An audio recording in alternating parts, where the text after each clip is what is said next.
Welcome to Haggleoff, a satirical game of wealth, influence, and power. Build your fortune by negotiating, trading, striking deals, and investing in industries. Or go broke trying, even drowning in debt, all while steering your moral compass through bribery, corruption, and bad decisions. The richest player at the end wins, but how you get there is entirely up to you. This is what your setup should look like. Start by placing these 3 stacks in the center: the main stack, property stack, and the bank. Leave space for a discard pile and a charity stack. They'll show up as you play the game. Everyone starts with 3 cards and 1 free property, and you cannot sell or trade this starter property. No player can hold more than 5 cards at a time. And trust me, if you break the rules, you'll pay annoying fines. Your goal is simple: end the game as the richest player after all taxes and debts are settled. The game ends when the bank runs out of money. Build wealth by investing in industries on properties you own. Avoid taxes by being charitable. After all, generosity is just another investment strategy. Diversify by purchasing more properties and investing in multiple industries at the same time. Haggle and trade, or even go into debt with other players to grow your fortune. Beware of regulators, fines, and endgame taxes. They can make or break you. And don't forget to cash out on your investments, or you might be left holding the bag with diamond hands. Haggling and trading are the heart of the game, and honestly, the most fun part. So here's how the turn structure works. You've got 1 minute on your turn to make as many moves and trades as you can.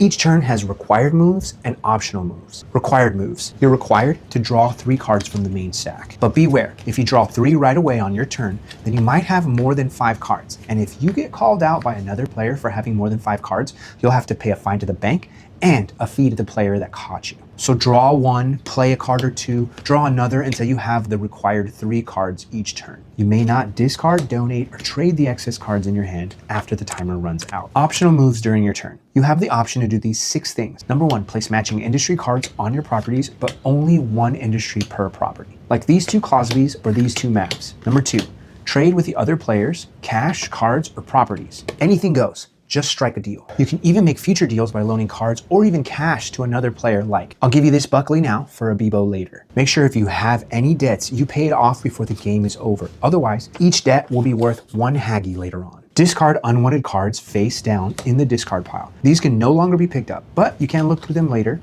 Number 4 is charity. If you give to charity, you get tax breaks at the end of the game, which will lower or even completely get rid of your taxes. For every 5 donations of a normal card you give, you complete a streak and you get 1 tax break. The charity pile is a community pile. Anyone can take from it during their turn. And if you give to charity, you can't take from charity on the same turn. Lastly, taking from charity breaks any incomplete streaks. Remember, taxes can make or break you, so it's best to pretend to care about people and donate to charity a lot. Number 5, cashing out. You can cash out by discarding all investments on your property that have reached a payout tier, and then collect the payment from the bank. Okay, so you've placed 4 Wiggy cards on your property. You can cash out and trade these 4 for 2 Haggleoff coins, or you can wait and trade 7 Wiggies for 7 Haggleoffs. Each industry has different payout tiers, and this number here is how many industry cards are in the deck. Oh, and have I mentioned power-up cards? These are powerful.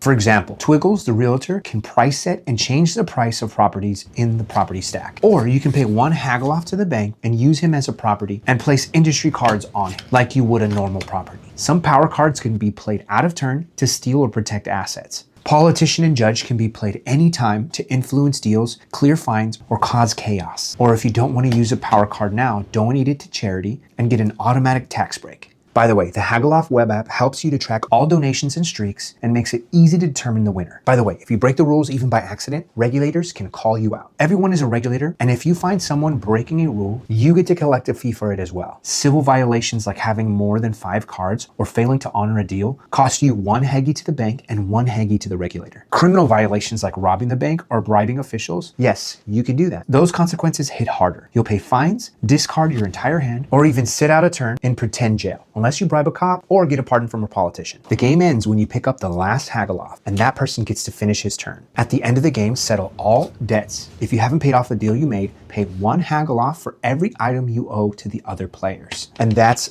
really pricey. Then pay taxes on your earnings bracket and on the number of properties, just like in life. If at the end of the game you have under 7 Haggleoffs, you don't owe any taxes. Enjoy tax-free poverty. 7 to 14 Haggies, you're poor and you get crushed paying 3 Haggies in taxes. 15 to 24, middle class, you pay 5 Haggies in taxes. 39 Haggies, you're rich. 40 and above, you're wealthy. Generosity in this game pays off. So avoid taxes by donating to charity and getting those tax breaks. After taxes, the richest player wins. And if there's a tie, whoever has the most property wins, just like in life.